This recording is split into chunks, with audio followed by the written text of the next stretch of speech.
Alright, this is part 2 of the demo. It's important that your painting is completely dry for part 2 because we're going to be painting on top of some of these sections.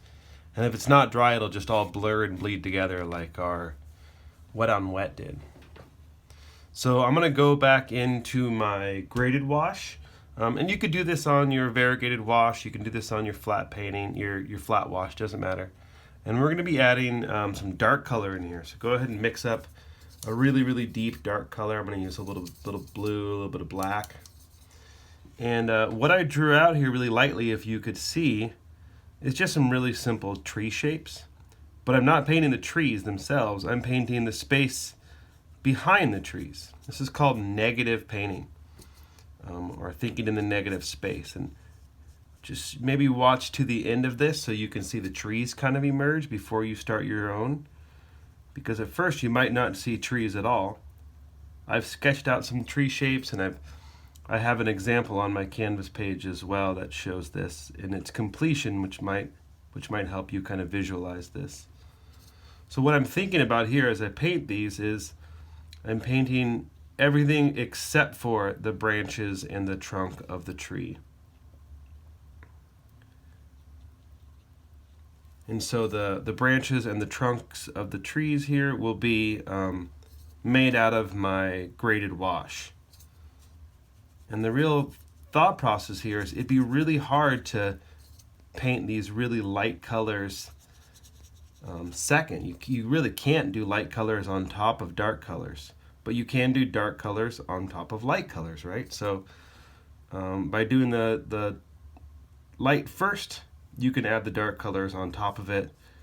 And there we've got some trees kind of in a night sky.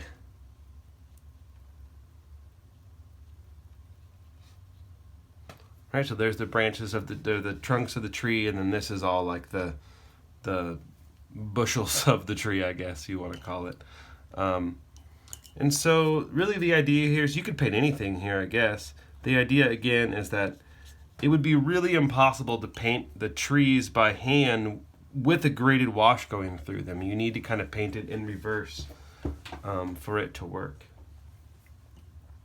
All right, another little effect, or not really more of a skill and effect, I guess, like I said, is exactly what happened here. So it's kind of like erasing paint.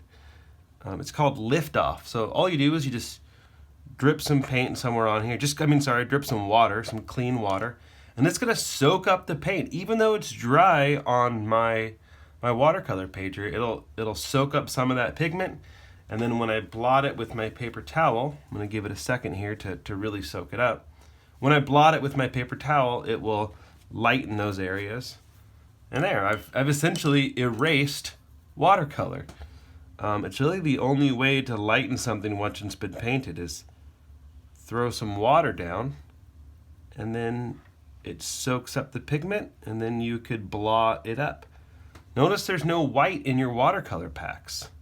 So you're not going to be able to add white. White is whatever part of the painting you haven't painted yet.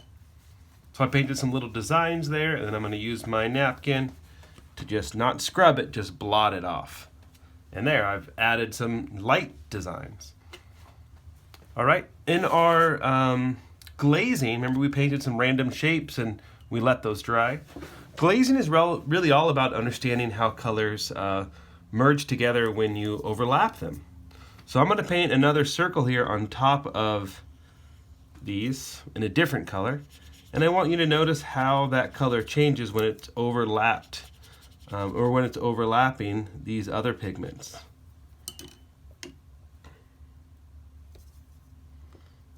So you should have painted down a light color and a dark color. And as it overlaps, mine got a little bit wet there, so I've kind of ruined it a little bit, but I can blot it off a little bit and show you. You can still see that green kind of fading through here. It's just really demonstrating that watercolor is translucent, meaning you could see through it a little bit. Of course, if you use a dark color, that's going to cover up everything. That little dark black streak is going to 100% cover up the yellow. But if you try to put yellow on top of blue, you're not going to be able to get yellow. It'll turn green. So if you look here where I'm overlapping the blue area, I get green in there because yellow mixed with blue is green, of course. So this is just you experimenting with what happens when you overlap different colors on top of each other. If I overlap green on top of yellow, well, it covers up the yellow because it's a stronger, darker pigment. Green on top of green really isn't going to do anything. Maybe it'll darken a little bit. So just experiment what happens when you put a wet color on top of a dry color and see how those fade together. So now you have lots of skills, right? By overlapping the skills together, you've got 1, 2, this is essentially 2 skills, 3, 4, 5, 6, 7, 8, 9, 10 different skills. All I want you to do in this section, on top of this section, is add some designs. So kind of continue to spend time with your clean craftsmanship. What kind of interesting designs can you create with your watercolor? You know, what I like to do too with these is wherever I see a part of my painting that I don't like, well, that's an opportunity to add a design. And go, ooh, there's a little splotch there. I'm just going to cover that up. Don't cover it up so much that I can't see your flat wash. I still want to see all of these skills that we've created together.